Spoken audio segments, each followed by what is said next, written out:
les filles, j'espère que vous allez bien. Alors je reviens avec cette nouvelle vidéo. Ça fait 2 semaines que j'ai pas posté de vidéo parce que j'ai un souci au niveau d'internet de chez moi. C'est une catastrophe, je vous raconte même pas. Quand je veux télécharger une vidéo, ça prend au moins un week-end. Donc là ça me saoulait un peu, donc j'ai essayé de régler un peu l'histoire. Donc là j'espère que ça va aller mieux, on va refaire des tests. Et si ça fonctionne pas, je vais carrément changer de box parce que là je n'en peux plus. Donc ça c'est dit. Donc là j'ai pris une petite pause, on va essayer de télécharger les vidéos et on verra ce que ça donne. En tout cas vous êtes au courant, vraiment moi l'internet c'est la catastrophe. C'est la phobie des youtubeurs je pense, parce que ça peut me créer un ulcère carrément, tellement j'en ai marre quand ça télécharge pas les vidéos. Bref, passons. Donc voilà, donc c'est pour ça que j'ai pas posté de vidéo pendant 2 semaines. Donc aujourd'hui je vais revenir avec un petit tuto assez sympa où je vais parler avec vous d'un truc qui me tient à cœur. J'avais déjà fait un article sur mon blog, je vous mettrai le lien en bas dans la vidéo, un article qui parlait de mon hashtag Let Me Take a Selfie Challenge. Alors c'était un hashtag que j'ai créé, hein, parce que moi j'aime bien créer des hashtags, je trouve que c'est marrant, et puis en même temps on voit son travail et tout, c'est sympathique. Je voulais un peu rassembler toutes mes connaissances sous ce hashtag. J'avais fait quelques photos avec des amis que j'avais maquillés. Je voulais faire un comparatif entre le maquillage Instagram vs le maquillage de tous les jours en fait. Parce que je pense qu'il y a... Parce que je travaille sur un comptoir en fait, et j'ai souvent des clientes qui me demandent énormément de choses par rapport à Instagram, par rapport à YouTube, par rapport à tous les tutos qu'on peut voir maintenant. Et c'est vrai que le maquillage, tout le monde y a accès, tout le monde a accès à vraiment de grosses techniques, de bonnes techniques. Et on a l'impression avec les vidéos tutos que ça prend 1 seconde à faire. Et on se lève le matin, on fait du contouring, tac tac, et on va travailler. Alors que ça prend beaucoup de temps. Ça prend beaucoup de temps et beaucoup de produits. Donc j'ai l'impression qu'il y a un amalgame chez les femmes d'aujourd'hui entre le maquillage Instagram, le maquillage qu'on va vraiment faire pour des occasions, je pense pour moi. Après j'ai aucun souci sur le fait que vous fassiez ce genre de maquillage tous les jours, mais c'est vrai que c'est un maquillage qui prend du temps. Donc si vous n'avez pas le temps le matin, ça va être assez compliqué de faire ça tous les jours. Maintenant si vous avez le temps, tant mieux pour vous, et c'est très très bien, et vous pouvez le faire tous les jours. Mais c'est vrai que le maquillage qu'on voit régulièrement sur Instagram, c'est plutôt des maquillages, des techniques de maquillage qu'on va pouvoir utiliser pour des événements spéciaux comme les mariages, baptêmes et tout ce qui s'ensuit. Et on va avoir le maquillage de tous les jours. Donc le maquillage de tous les jours, ça va être un maquillage très frais pour illuminer notre visage, pour nous redonner bonne mine, pour ne pas avoir une mine fatiguée. Et quelque chose d'assez rapide à faire le matin. Parce que c'est vrai, même moi qui travaille dans le maquillage, moi qui dois être, on va dire, au top niveau collection ou ce genre de choses, des fois j'ai vraiment pas envie de me maquiller tous les matins. Enfin, j'ai pas envie de faire toutes les techniques tous les matins. Franchement, ça m'arrive. Alors, j'imagine même pas les gens qui travaillent dans les bureaux autres. On n'a pas vraiment envie de prendre tout son temps, 20 à 30 ou 40 minutes à se maquiller le matin. J'ai aussi remarqué sur Instagram, les photos les plus likées, ça va être les photos, en fait, où il va avoir un maquillage nude. Ça veut dire pas chargé sur les yeux et pas chargé sur les lèvres, ou un petit peu chargé les lèvres mais les yeux très naturels, mais avec un extrême contouring, vraiment beaucoup de fond de teint, beaucoup de blush, beaucoup d'highlight, vraiment quelque chose de très très très chargé. On s'en rend pas compte sur la photo parce qu'on se dit oui, oh elle est trop belle et tout, mais si on vous refait ce maquillage sur vous, vous allez dire ah non, c'est trop, j'ai pas le temps, je pourrais jamais faire ça. C'est tout le temps le retour des gens, le retour de ce que j'ai quand je maquille des personnes en général en fait. Donc c'est pour ça que j'essaye de faire des tutos assez en fait qui changent de ce qu'on voit. Après c'est pas forcément original ou quoi que ce soit, mais j'essaye de faire des tutos assez simples pour avoir les bases et les techniques de maquillage pour avoir un teint frais et qui donne bonne mine en fait, tout simplement. Donc mes tutos sont... Enfin pour moi, hein, mes tutos sont généralement simples et j'essaye vraiment d'utiliser le minimum de produits pour avoir ce résultat au quotidien. Donc voilà, donc aujourd'hui je voulais vous faire un tuto teint avec des produits nouveaux en fait que j'ai pas l'habitude d'utiliser. Enfin, un fond de teint plutôt nouveau que j'ai pas l'habitude d'utiliser pour vous montrer où placer du fond de teint sans forcément avoir à en mettre partout, pour vous illuminer et vous donner bonne mine. Donc vous allez voir de quoi je parle dans le tuto. Alors bien sûr, avant d'appliquer mon fond de teint, je vais utiliser une base. Donc cette base, elle va me permettre d'affiner mon grain de peau, tout simplement, et permettre au maquillage de durer toute la journée. Ensuite, je vais utiliser le fond de teint. Là, j'ai utilisé le fond de teint Clinique Beyond Perfecting Fondation plus Concealer, fond de teint et correcteur de chez Clinique. Donc ce fond de teint, je l'ai acheté grâce à vous. Parce que j'ai demandé il y a à peu près 2 à 3 semaines sur mon Instagram et mon Snapchat de me conseiller un fond de teint. Parce que c'est vrai que j'utilise la plupart de mes fonds de teint sont de chez MAC. Donc j'utilise beaucoup de fonds de teint MAC. Et je voulais changer un petit peu, changer de marque et voir la qualité des autres fonds de teint. Et j'ai eu beaucoup de retours de votre part. J'ai eu plusieurs filles qui me parlaient du fond de teint Clinique. Donc pas forcément celui-là, de leur fond de teint en général. Et c'est vrai que j'ai été étonnée de savoir que Clinique faisait des fonds de teint pour peau foncée. Donc moi je travaille à l'aéroport et à l'aéroport on n'a pas du tout les fonds de teint pour peau foncée. Et quand je suis allée à Sephora, j'ai vu qu'il y avait beaucoup de teintes foncées et j'étais très étonnée. Donc j'étais contente d'utiliser, de tester ce fond de teint. Donc je l'ai acheté 35,95 €. Donc j'ai mis le fond de teint sur mes joues, mon fond, mon nez, en haut et en bas de ma lèvre.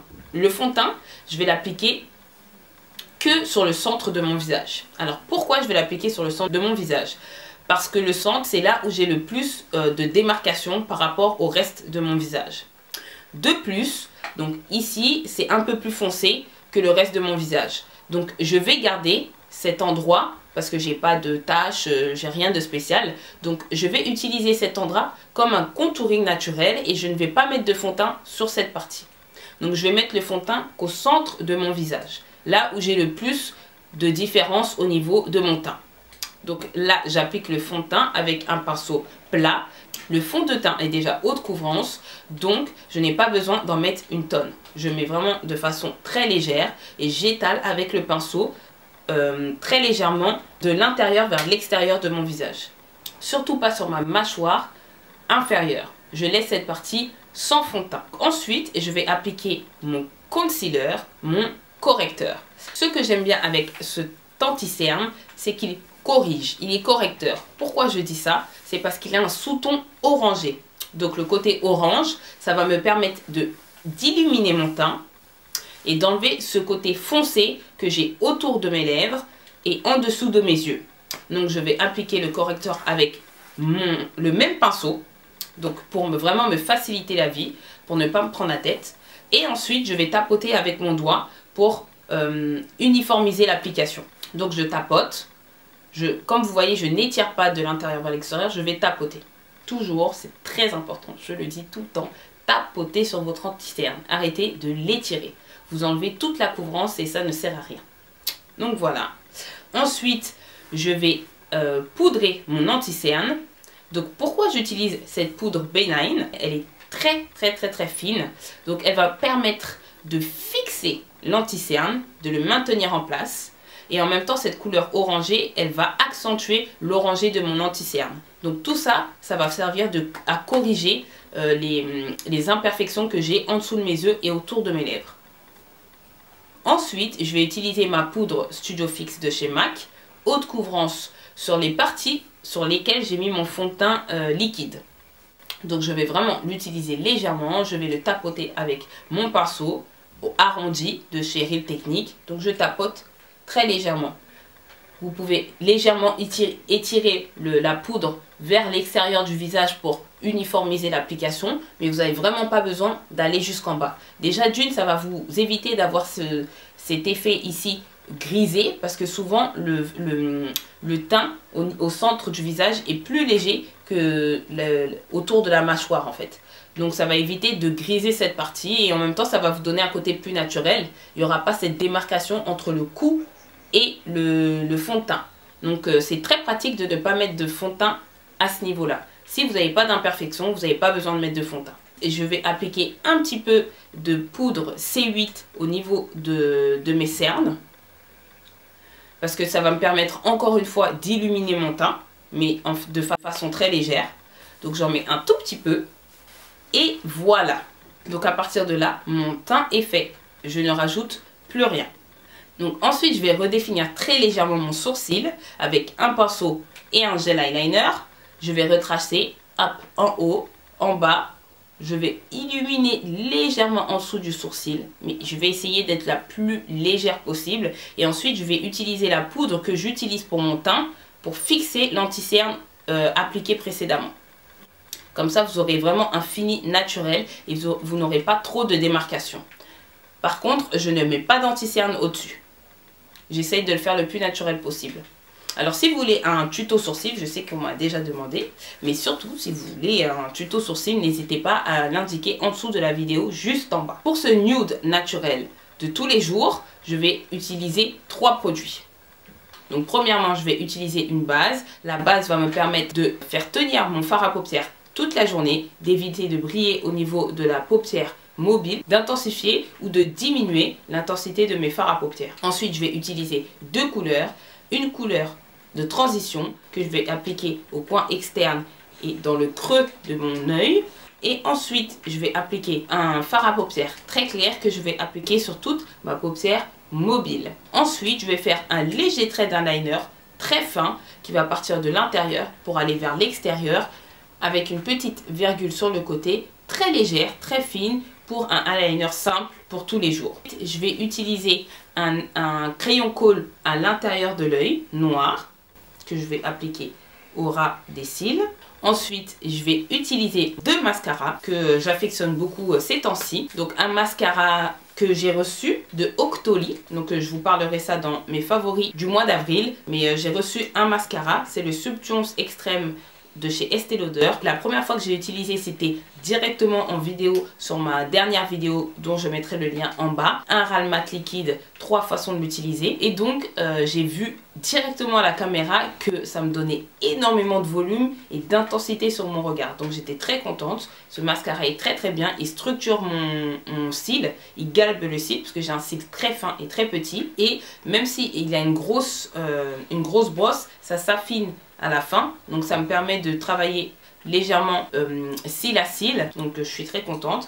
Et j'ai utilisé le Estée Lauder Sumptuous Knockout. Donc celui-là c'est un définisseur, donc ça va me permettre d'enlever l'excès du premier et de redéfinir bien les cils en haut et surtout en bas. Donc voilà. Enfin, j'ai utilisé un blush légèrement rosé de l'intérieur de mon visage vers l'extérieur sur ma pommette en remontant. J'utilise pas d'highlighter parce que j'en mets pas tous les jours. Je vais utiliser sur mes lèvres du gloss, donc un petit gloss très léger, et je vais l'appliquer au centre de mes lèvres. Je vais le tapoter légèrement et ensuite je vais tracer une petite ligne violette à l'intérieur juste pour redéfinir légèrement le coin de la bouche, pour la rendre un peu plus petite qu'elle ne l'est à la base. Donc c'est pour ça que j'accentue très souvent le coin, les 2 coins externes de ma bouche, parce que ça va me permettre d'affiner ma lèvre en fait.